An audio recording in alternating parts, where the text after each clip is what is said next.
Hi guys, यो भिडियोमा चाहिँ म तपाईलाई नरेन्द्र देवको बारेमा सम्पूर्ण जानकारी ट्रिकको माध्यमबाट कसरी याद गर्ने भनेर सिकाउने छु। एकचोटि यो भिडियो हेरेपछि नरेन्द्र देवको बारेमा तपाईहरुले दोहोऱ्याएर अर्को भिडियो हेर्नु पर्दैन अथवा याद पनि गर्नु पर्दैन, यतिकै याद हुन्छ। र यसलाई चाहिँ कसरी याद गर्ने भन्ने एउटा म चित्र बनाएर देखाउँछु अथवा स्टोरी जस्तो सुनाउँछु। एकदमै ध्यान दिएर सुन्नु होला। त्यसपछि तपाईहरुलाई याद हुन्छ कि हुँदैन भनेर चेक गर्नु है त। उसको लागि याद गर्नको लागि चाहिँ एउटा सिंहासन याद गर्ने,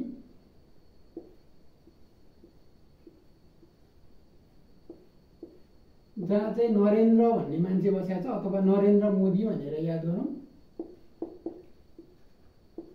को बसेको छ यहाँ? नरेन्द्र मोदी हैन, नरेन्द्र मोदी शासन छ नि इन्डियामा, यो याद राख।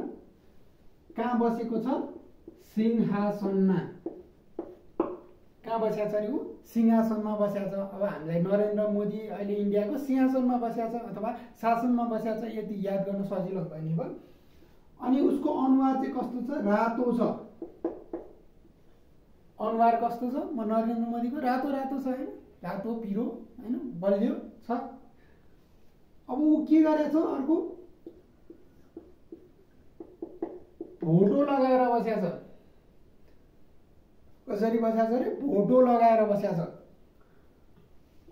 र अगाडिपट्टि एउटा झ्याल छ जसमा चाहिँ के छ? बुट्टै बुट्टा भरेको झ्याल छ। बुट्टा भएको झ्याल छ। कस्तो झ्याल छ?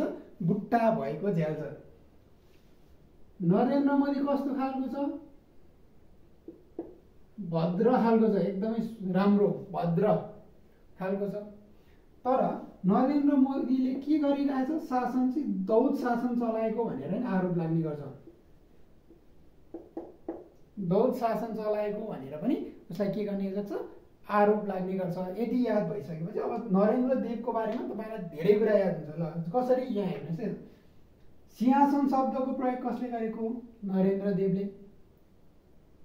हेर्नुहोस् है त, सिंहासनमा नरेन्द्र मोदी बसेको छ भनेको मतलब सिंहासन शब्दको प्रयोग कसले गरेको? नरेन्द्र देवले।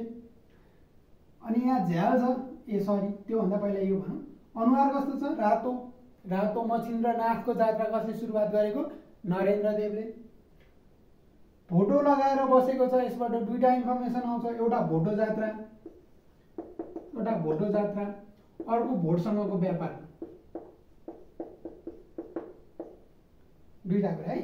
भोटोबाट एउटा भोटो देखाउने जात्राको सुरुवात गरेको, अर्को भनेको भोटसँगको व्यापार के गरेको? कायम गरेको। अनि उसको अगाडि झ्याल छ, कस्तो? बुट्टा भएको भनेको झ्यालमा बुट्टा खोप्ने चलन कसले चलाएको? नरेन्द्र देवले चलाएको।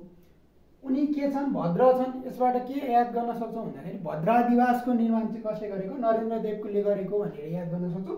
अर्को भनेको दौड शासन, उसको पालोमा चाहिँ दौड शासनको सुरुवात भएको भनेर हामी याद गर्न सक्छौँ। यदि स्टोरी याद गरिसकेपछि लगभग तपाईँलाई सधैँको लागि नरेन्द्र देवको बारेमा चाहिँ याद हुन्छ। यो एकचोटि तपाईँ चित्र बनाएर याद गरेर हेर्नुहोस् र कतिको इफेक्टिभ हुन्छ। यदि इफेक्टिभ लाग्यो भने चाहिँ हाम्रो भिडियोलाई लाइक गर्नुहोस्, सेयर गर्नुहोस् र सब्सक्राइब गरिदिनुहोस्। धन्यवाद।